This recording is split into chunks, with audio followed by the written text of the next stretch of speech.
Hello friends, James Corbett here, CorbettReport.com, and I'm just here today with a quick observation on something that has long been pointed out in the alternative media, but I think we need to stop and really reflect on the deeper significance of, and that is the old adage that whatever deep state technology exists, whatever DARPA or whatever alphabet soup agency is working on in the skunk works of the Pentagon or elsewhere, is decades ahead of the technology that is commercially available.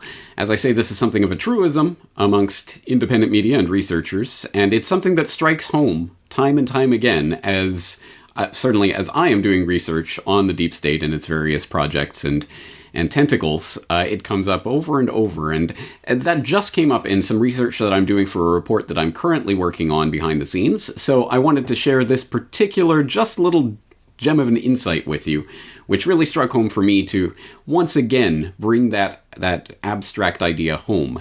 I'm talking specifically about something that I'm sure we've all seen in recent years, but if not, here's a brief glimpse of it. This is the old Boston Dynamics footage of the workers trying to basically act as gremlins of some sort, trying to get the robots off of the task that they're performing.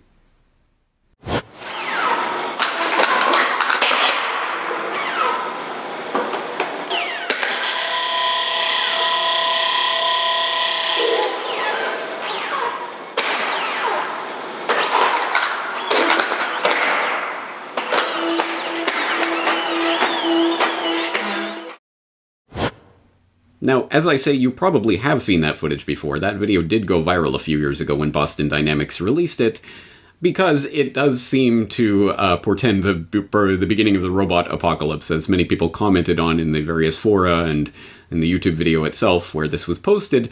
People were saying this is the birth of Skynet and things like that, because it does play on our natural human sympathies towards anything humanoid or humanoid creatures or animals or what have you. Oh, look at the poor dog, look at the poor horse, look at the poor robot, look at the way they're treating it.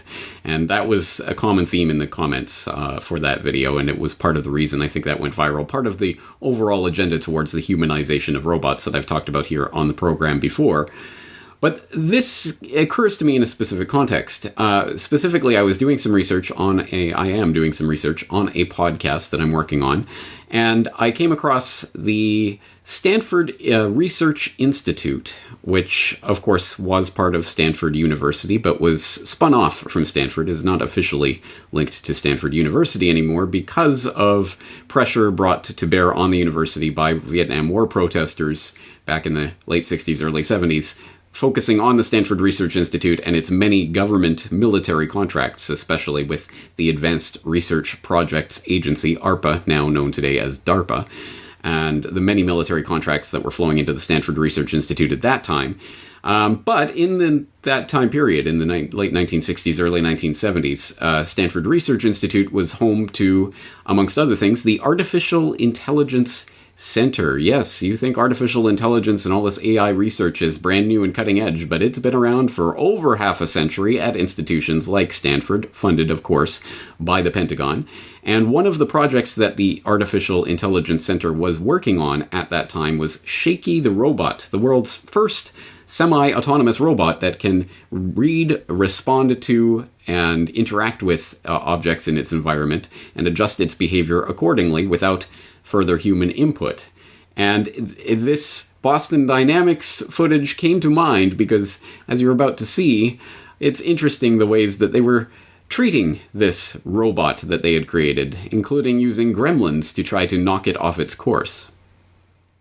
A feature of the intermediate level actions is their ability to recover from unforeseen accidents. Our gremlin, Charlie, symbolizes an agent of change unknown to Shaky.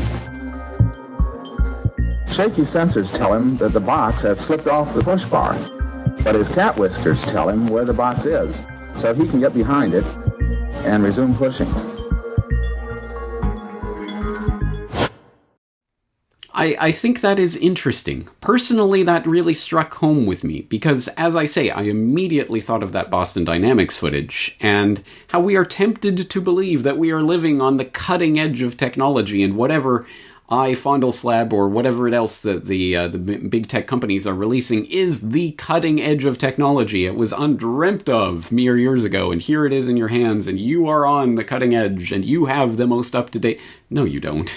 You have technology that was being developed decades ago, and not even necessarily in secret. Like Shaky the Robot was not a classified program. They made promotional films of it, even at that time. Obviously, most of the public would never have seen that, but it wasn't exactly classified. You could have found out more information about it, and it was an unclassified project. Imagine what they have going on in the classified projects that we're not allowed to know. Well, more about that in the upcoming podcast that I'm referring to. But as I say, this is just a window into that insight that, again, we've all heard, but it helps to have visual examples of from time to time, that the cutting-edge latest technology is often things that have been worked on and developed half a century ago that's just being modernized, and I'm sure it is further progressed than Shaky the Robot. There are differences, but the concept was there for a very long time, and as I say, who knows what's going on in the classified programs. And this is particularly important when it comes to what we really think is the cutting edge of newest technologies that's going to shape and change the world that we live in. Something like, deepfakes? Imagine this for a second. One man with total control of billions of people's stolen data, all their secrets, their lives, their futures. I owe it all to Spectre. Spectre showed me that whoever controls the data controls the future.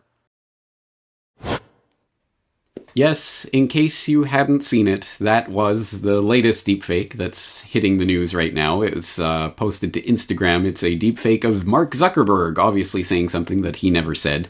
And you can find the original source footage that was taken from.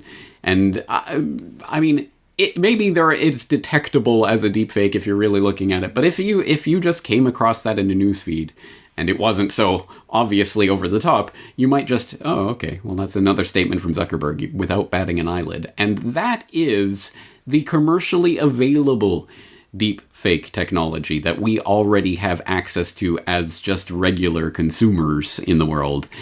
Again, let's keep this in mind in the context of whatever technology is the cutting edge commercially is decades behind whatever is being developed behind the scenes.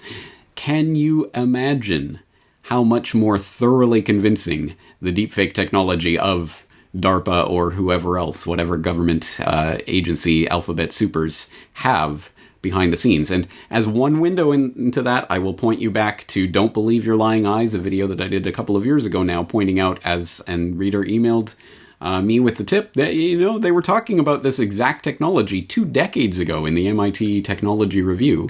They were talking about, essentially, deepfakes at that time, 2 decades ago.